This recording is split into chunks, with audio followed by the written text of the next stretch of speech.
Assalamu alaikum wa rahmatullahi wa barakatuh, everyone. Welcome back to my channel. Janab, here we are on chapter number 14, the rebuilding of the Kaabah.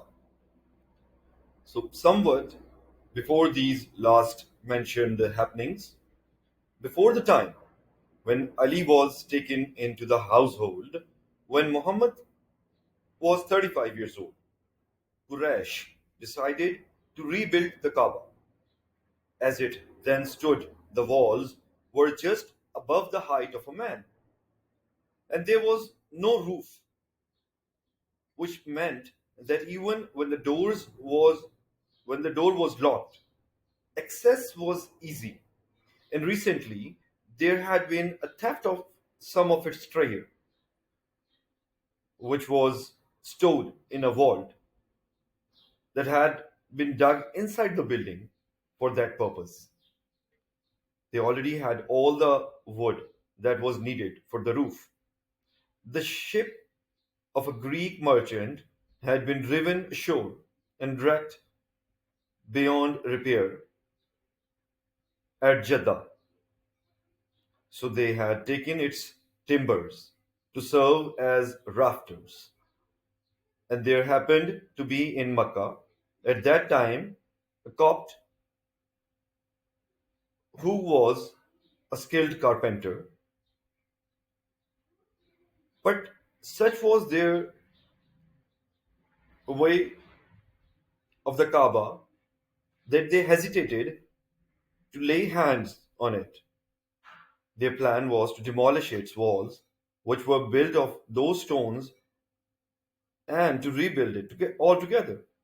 But they were afraid of incurring the guilt of sacrilege,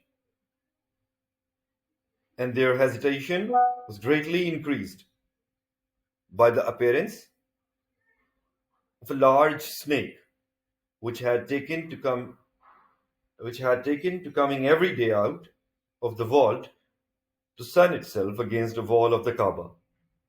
If anyone approached, it would rear its head and hiss with gaping jaws, and they were terrified of it. But one day, while it was sunning itself, God sent against it an eagle, which seized it and flew away with it. So Quraysh said among themselves, "Now we may indeed hope that God is pleased with our intent. We have a craftsman whose heart is with us, and we have wood, and God hath rid us of the serpent."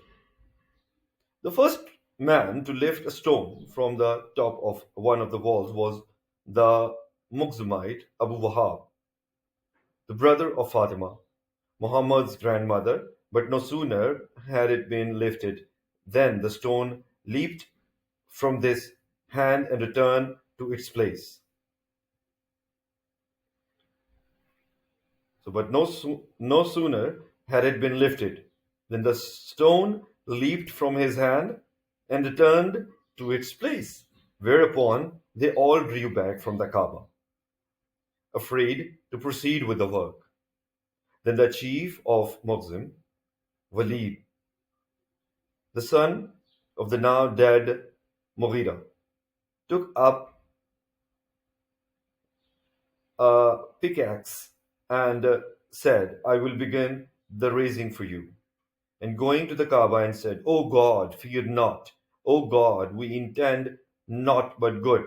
Thereupon he knocked down part of the wall between the black stone and the Yemenite corner, that is, the southeasterly wall, but the rest of the people held back.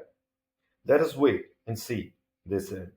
"If he be smitten, we will raise no more of it, but restore it, even as it was. But if he be not smitten, then is God pleased with our work, and we will raise it all to the ground." The night passed without mishap, and Walid was again at work early next morning. So the others joined them. And when the walls were all down as far as the foundation of Ibrahim, they came upon large greenish cobblestones like the humps of camel placed side by side. A man put a crowbar between two of these stones to lever one of them out. But at the first movement of the stone, a quaking shudder ran through the whole of Makkah, and they took it as a sign that they must leave the foundation undisturbed. Inside the corner of the black stone, they had found a piece of writing in Syriac. They kept it, not knowing what it was, until one of the Jews read it to them. I am God, the Lord of Makkah. I created her the day I created the heavens and the earth, the day I formed the sun and the moon, and I placed round about her seven inviolable angels. She shall stand so long as her two hills stand, blessed for her people with milk and water. Another piece of writing was found beneath the station of Ibrahim, a small rock near the door, the Kaabah, which bears the miraculous print of his foot. Makkah is the holy house of God. Her sustenance cometh unto her from from three directions. Let not her people be the first to profane her. Quraysh now gathered more stones in addition to those they already had.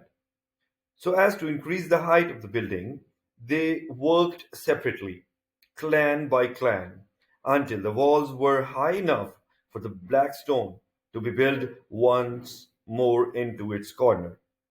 Then a violent disagreement broke out amongst them, for each clan wanted the honor of lifting it into the place.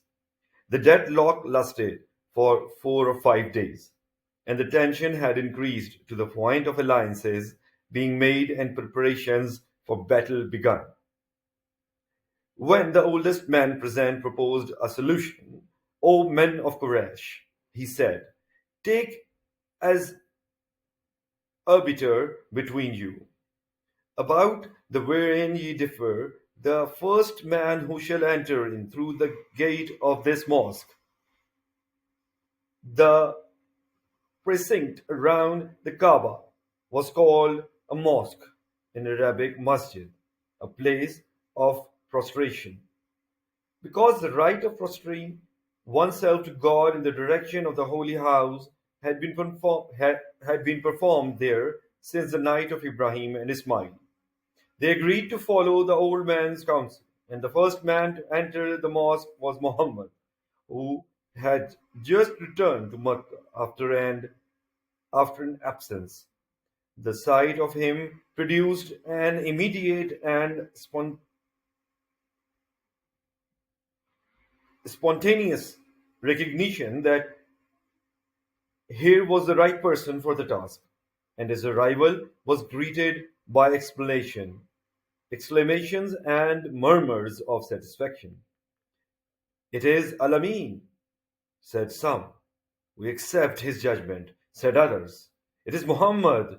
When they explained the matter to him, he said, bring me a cloth.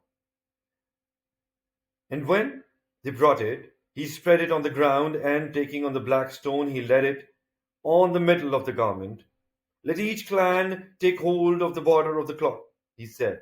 Then lift it up, all of you together.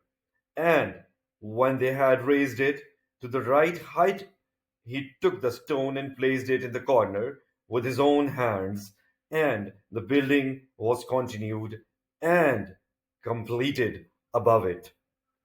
Thank you so very much for joining me. This was all for it. And take care of yourself, take intensive care of yourself, and be good to others. Keep smiling, be happy, and spread happiness. Assalamu alaikum wa rahmatullahi wa barakatuhu. Iltimas dua. Jazakallah khairan kasira.